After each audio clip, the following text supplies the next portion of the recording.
Welcome back to Cinema Daily US. I'm Chiara Spagnoli Gabardi, and today I will be discussing the new film directed by Greta Gerwig, Barbie. As you can see, I dressed up for the role not only as the movie poster, but as the very first doll, Barbara Millicent Roberts, that was released on the market with her black and white striped bathing suit and was named after the daughter of the creator.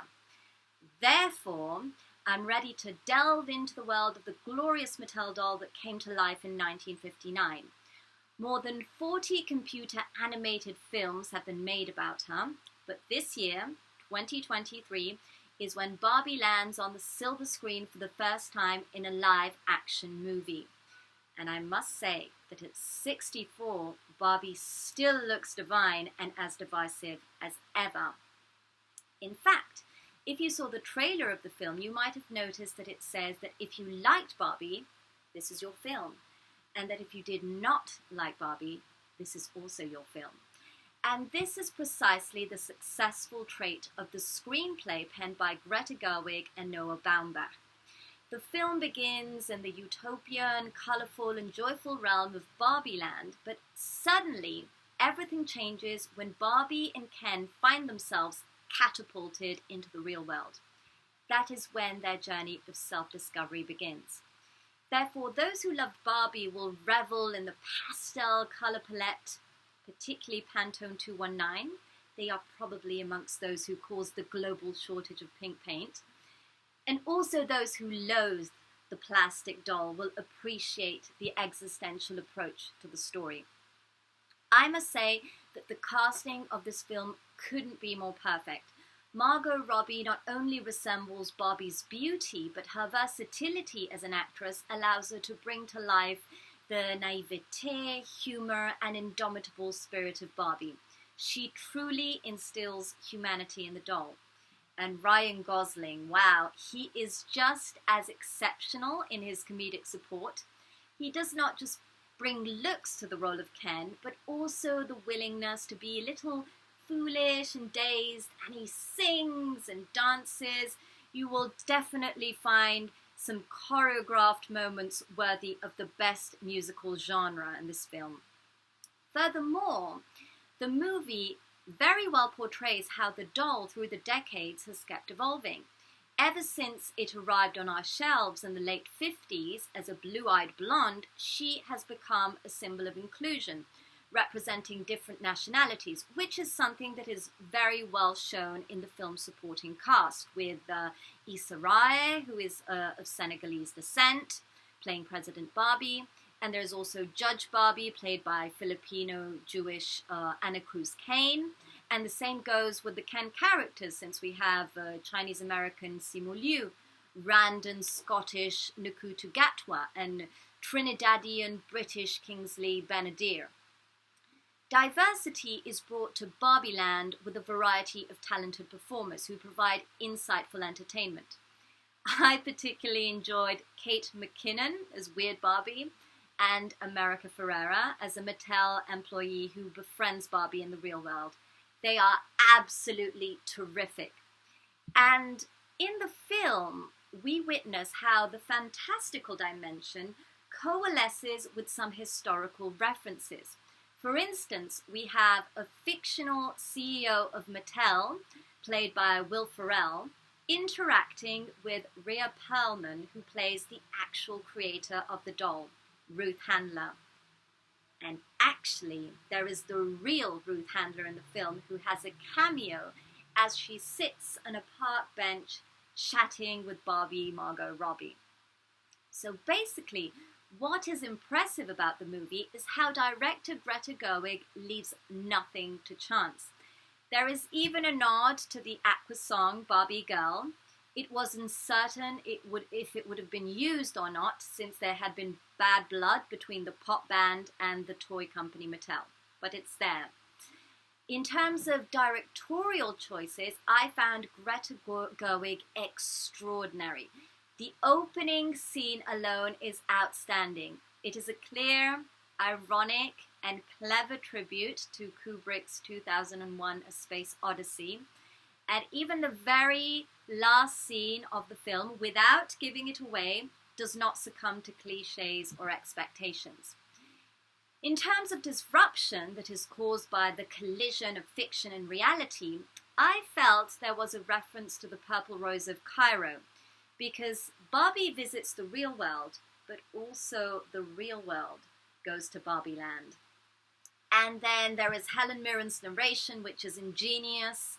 Also, the entire debate on gender equality is utterly perspicacious. You can truly feel the script has been written by a man and a woman. It starts from a feminist angle, but then expands on how there should be a balance between genders. I also felt there was somehow a reference to the studies of Lithuanian archaeologist Marija Gimbutas, who analysed how the archaic matriarchal societies succumbed to the patriarchy because of the Kurgan hypothesis. That is how armed men on horses invaded the world-led civilizations and took power. And in the Barbie film, you will see how the male-oriented world, also known as Kendom, is strongly associated with horses. What transpires throughout this cinematic production is the ginormous amount of research in the history of the Barbie toy. You will find all the dolls of the Mattel brand that you might have forgotten about. I won't name them so that I won't compromise the surprise.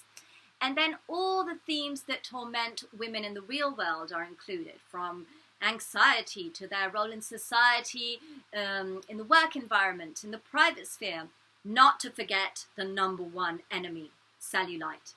So basically, every detail is minutely taken care of.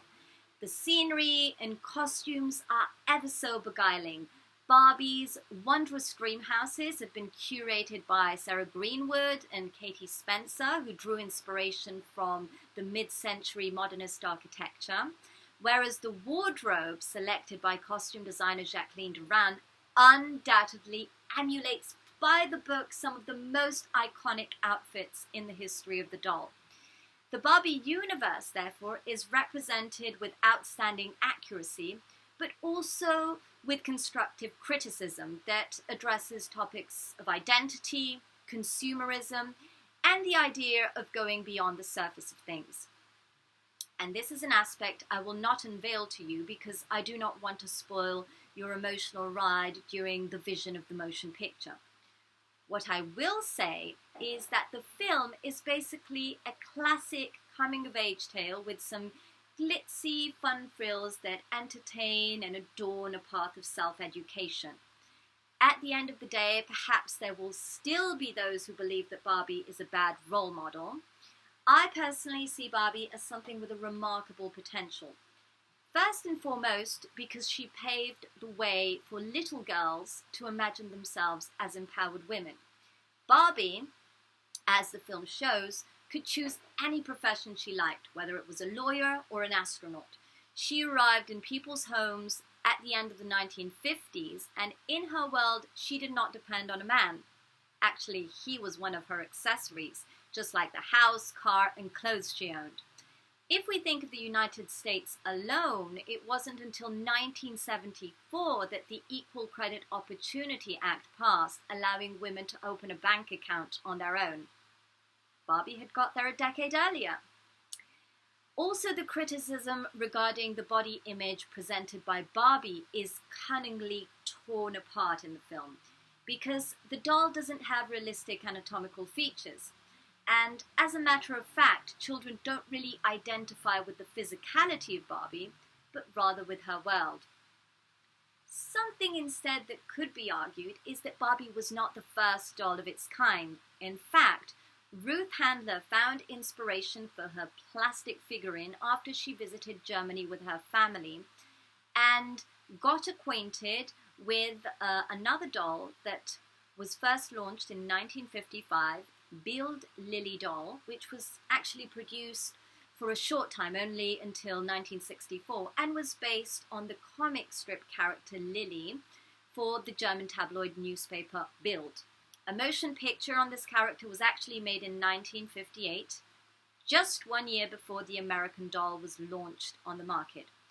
But whether it's Bild Lily, Barbie or another humanoid toy, what matters is the way these dolls channel our inner world.